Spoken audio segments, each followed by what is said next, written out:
The United Nations Security Council met to discuss the war in Gaza and the hostages held by Hamas. Now, ahead of the meeting, Gideon Saar, who is the Israeli foreign minister, told reporters that Israel had called for the meeting focused on the hostages after Hamas released videos over the weekend showing two of them emaciated. Israel believes that there are still about 20 living hostages in Gaza, as well as the bodies of 30 others. Israeli Prime Minister said that Israel must complete the defeat of Hamas to secure the release of all the remaining hostages. He met senior security officials to finalize a new strategy for the nearly two-year war. With media reporting, he favors a complete military takeover of the Strip.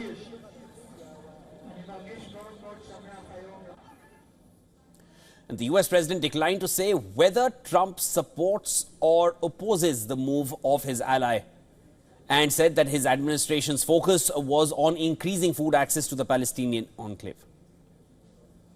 As you know, $60 million was given by the United States fairly recently to supply food, and a lot of food, frankly, for the people of Gaza that are obviously not doing too well with the food.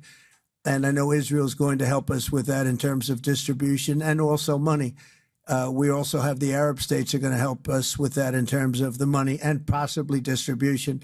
So that's what I'm focused on. As far as the rest of it, I really can't say. That's going to be pretty much up to Israel. Yeah. UN agencies continue to warn of insufficient amounts of humanitarian aid allowed into Gaza as global monitors say famine is unfolding in the enclave. And I hope you understand that the magnitude, that the difference between this very small amount of aid that has now come in, and everybody expect me to clap and say thank you, and the massive needs that are there, where people are literally dying on a daily basis. Truck drivers trying to deliver aid inside Gaza say their work has become increasingly dangerous in recent months as people have grown desperately hungry and violent gangs They filled a power vacuum left by the territory's Hamas rulers. The local drivers said crowds of hungry people routinely rip aid off the backs of the moving trucks, and the Gazans complain that they have nothing to eat, nothing to drink. I ran when I saw the aircraft due to the lack of food. I ran to get food for my children. I have injured children lying on their backs, and I have no flour, no food, nothing to drink. The situation is tragic. This food which I managed to get will feed the children without bread. Life is very hard in the Gaza Strip.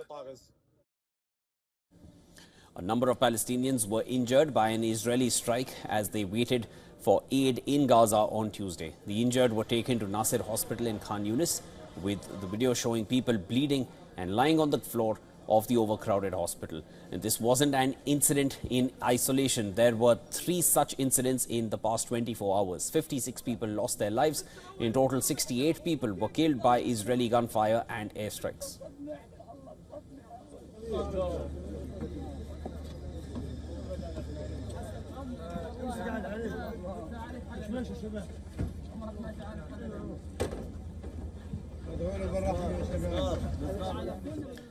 And there is more on this from our correspondent Susan Tehrani, who sends us this report from New York. At Israel's request, the United Nations Security Council met in New York on Tuesday to spotlight the plight of hostages still held by Hamas in Gaza, the Israeli foreign minister taking part. The session was prompted by videos released over the weekend showing 2 Israeli captives in harrowing conditions.